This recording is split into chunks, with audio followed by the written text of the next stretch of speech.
Hello and welcome. My name is Jessey Njau, and I'm the founder and farm manager at Zawadi Farm here in Toronto, Canada. I would like to start off with a land acknowledgement. I acknowledge that we are on the traditional territory of many nations, including the Mississaugas of the Credit, the Anishinaabe, the Chippewa, the Haudenosaunee, and the Wendat peoples, and is now a home to many diverse First Nations, Inuit, and Métis peoples. As I learned through the teachings of Robin Wilkimera, I would also like to acknowledge the land that raised me. This was the land that was stewarded by my Kikuyu great-grandmother in Naivasha, Kenya. This land was based on a volcanic area rich with minerals and native plants and wildlife. A little bit about myself. Originally, I went to school and worked in the technology field for a couple of decades. However, 6 years ago, I had a life-changing experience that inspired me to change my career and start farming. Zawadi Farm was founded in 2017 by myself and my dear friend Misha Shojai. We started with a single plot of 7,500 square feet of urban growing space. At the time of this recording, we have grown to approximately 1 acre of land on 9 properties spanning across the city. Our farm has the capacity to support 100 farmshare members for 25 weeks. As a new farmer, I am by no means an expert. There are a lot of lessons that I'm continually receiving from other farmers and knowledge keepers in this field. My journey is to make these lessons available and accessible to all who are seeking so as to be life students like myself. For those who would want to learn more and dive deeper into learning about soil health, here are some recommendations. Dr. Elaine Ingham, The NoTill Organic Vegetable Farm by Daniel Mays, Charles Dowding, and visit any of your local farms and check out their practices and learn from them. I would like to invite you to journey with me on how we at Zawadi Farm continue to build, manage, and preserve our soil health. Especially since we receive urban spaces that were not initially growing spaces, our job has been to rehabilitate those spaces within the city into healthy, nutrient-rich, fertile organic soil. I am here with you today to share how we at Zawadi Farm build, nurture, and preserve our soils. I will show you the practices that we follow to make sure that the health of our soil continues to remain fertile. Lesson 1. Understanding your soil. We highly recommend the use of soil tests in your operation, be it a home garden or an urban farm like ourselves. Depending on the area you're in, you could try and locate soil test labs that you can send your soil samples to, or you could find soil test kits easily accessible online. There are easily accessible at-home soil test kits methods you can also find online. These methods will require some experimentation and continuous observation, but I'll talk more about that later. These tests allow you to understand your soil a little bit more intimately. For example, we use our soil tests to determine what biological matter in our soil, how much is available, and also what other minerals are available in our soil. Knowing these things helps you to know and determine what crops will do best and what type of soil you have. A little while back, I had an amazing opportunity to visit La Femme de Quatre Temps in Quebec. And during my visit, I had the opportunity to walk with Jean-Martin Fortier around his property and his gardens. Something I noticed that he was doing was every time he visited a greenhouse, he was very attentive to the soil. Every time he entered the greenhouse, he would get on the ground, touch the soil, pick it up, smell it, feel the texture in his fingers, and determine the moisture content, and also just look at the soil composition. Sometimes he would even pull a plant off the ground and study its roots. This close contact with the soil each time allowed him both to understand and observe the differences of the soil, but even a simple conversation was happening between him and the soil and the plant and everything that was around him. With each handful of soil, we were then able to understand and compare how the soil was interacting with the plants and determine how it was effective and affecting the plant growth. It's a practice I have continued in my own farming experience and I've learned so much from. This attentive approach taught me how important it is to constantly monitor your soil and plants. This helps you keep track of and also understand what optimal soil conditions are best for what crop. Be present, use your intuition and observe. I have often heard that people who are good farmers are also good observers. Organic growth is about understanding and participating in the soil fertility ecosystem. At Zawadi Farm, soil health is vital, as it allows us to focus on one thing, and that is the soil. And the crops that come from that are derivatives of the healthy, fertile soil. The more focused we are on soil health, the better our crops grow. Lesson 2, till or no till. This is a huge topic that I don't think I'll have the time to unpack completely fully, but I will share with you how we ended up choosing the no-till method in operation. At Zawadi Farm, we practice high rotation, high intensive farming. We rotate from top crop, these are your leafy greens, to bottom crops, which are your root vegetables. These crops are grown on 50 foot by 3 feet beds with a foot spacing in between. When we first started back in 2017, we did till our plot, and every time we harvested, we tilled the beds again, and we constantly did this. What we noticed was that not only did our workload increase with the amount of weeding and tilling and bed prep, we also contended with a lot of weeds as the season continued. The soil became also harder and harder to manage.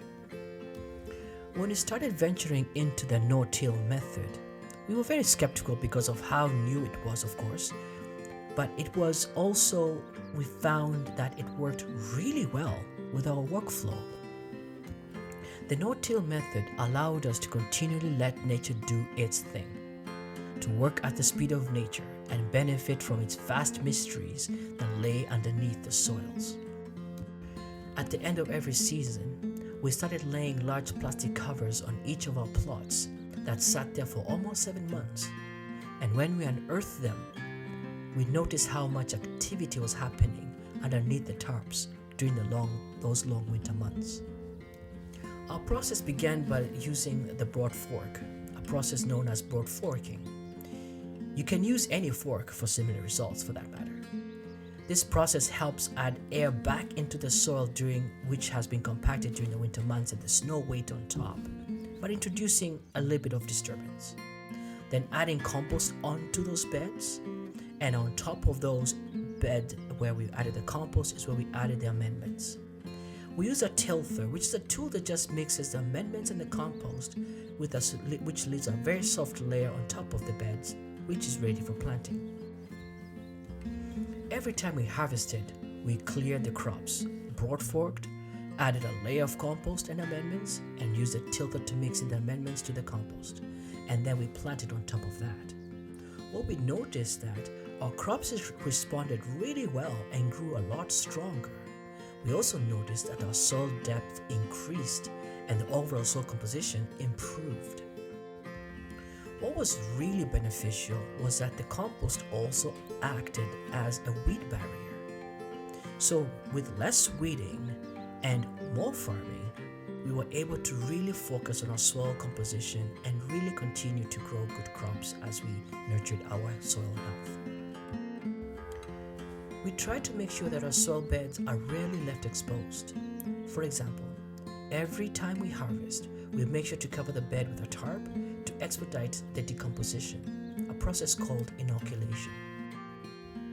In his book, The Market Gardener, J.M. Fortier writes, even after the mere 2 weeks necessary to germinate and terminate emergent weeds, the darkness-loving earthworms will have come up to the surface, tunneled to the upper layer, and in effect, tilled it for you. It's a joy to see them work in moist, friable soil once the tarp is removed. Lesson 3. Seedlings. Soil health also starts before you even plant on the ground.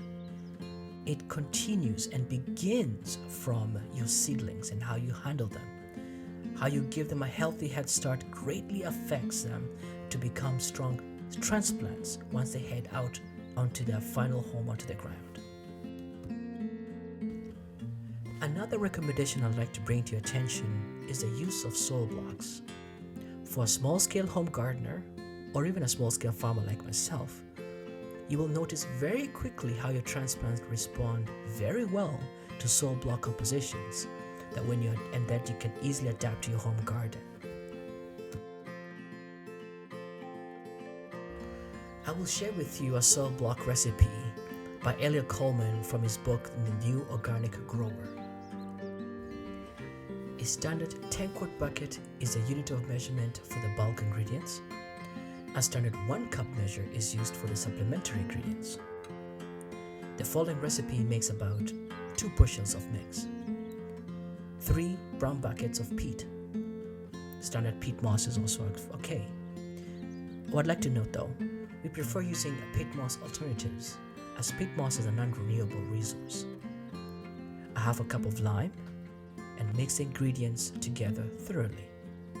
2 buckets coarse sand or perlite, 3 cups of fertilizer, equal parts of bone meal, colloidal, phosphate, and green sand.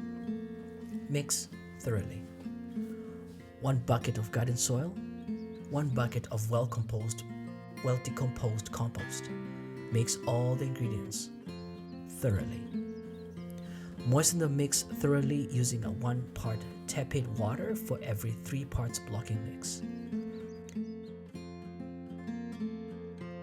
Successful soil block making depends on the mix being wet enough. The mix should have the consistency of soft putty or wet cement, so that the small amount of water oozes through the small openings in the bucket as the blocks are made. The individual blocks cling to the blocker until you're ready to release them. At our farm, we did use soil blocks quite a bit until we were introduced to wind strip trays, which saved us a lot of time, which is the only reason why we switched from soil blocks to wind strip.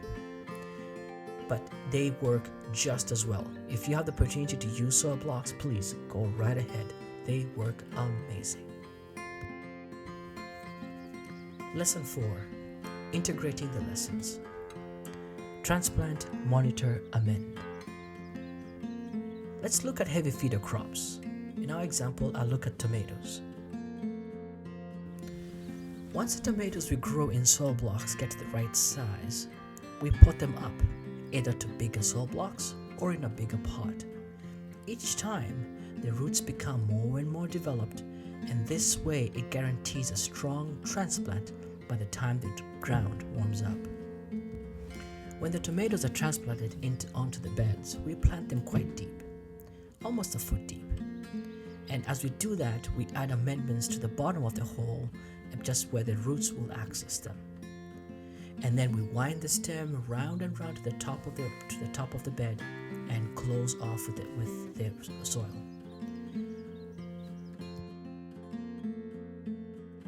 The reason for using this wind method and deep planting is that it allows the plant to access more nutrients in the soil by developing more roots in the stem that is underneath the soil. When we've done this, every time in our growing season, we have a very good crop and a very strong plant. On our initial growing season, we noticed an issue that was harming our tomatoes, especially when they were fruiting.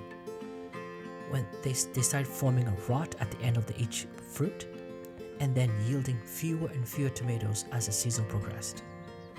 At the end of the season, we performed a soil test to see what was going on, and the results were very eye-opening. What the tomatoes were experiencing was known as the blossom end rot, and of course, that affected the plant and its growth and its yielding capacity. But the best lesson was that we noticed the soil through the soil tests was low in calcium and phosphorus. This lesson now has taught us that every time we look at our soil, especially in the tomato beds, we have to focus on the phosphorus capacity and also the calcium capacity in that soil. One practice we added into this was also at the end of the season, we don't uproot all the tomato plants and even for the eggplants for that matter. Instead, what we did, we cut off the tomatoes right at the bottom where the roots are, and then we left the roots underneath the soil and we pulled the rest of the plant out.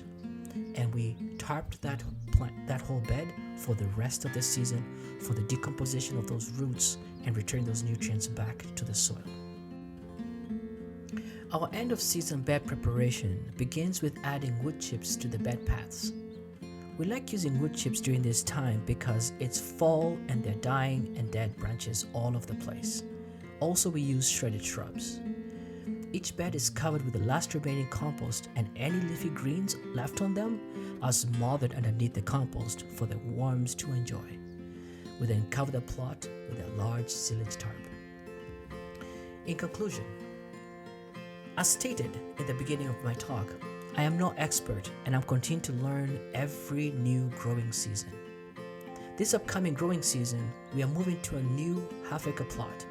In this space, we will be learning a lot on our soil tests. Guided by these results, I'm excited to make decisions and experiment new ways to build and restore the soil of this land. Now, when we transplant our indeterminate field tomatoes, we make sure to add adequate amounts of phosphorus and check the calcium levels. Last growing season, we had a bumper crop and our field tomatoes did very well, including our eggplants. Even though throughout my previous seasons I have had an emphasis on building soil, I'm always searching for ways to take this step further. With close to 100 FarmShare members to support, having good soil health is paramount to our success. At the end of this growing season, we are switching from using silage tarps and looking into incorporating cover crops instead. Cover crops can help reduce compaction and create mulch and also improve soil structure. The lessons I've learned from being a steward here at Zawadi Farm have given me a great understanding of what soil management is. It is not to benefit just myself, or my crops, or my farm practice today. I calibrate my role within the 7 generations principle. This principle is based on an ancient Iroquois philosophy that the decisions we make today should result in a sustainable world 7 generations into the future. You'll find out that managing soil is a continual journey with loads and loads of lessons.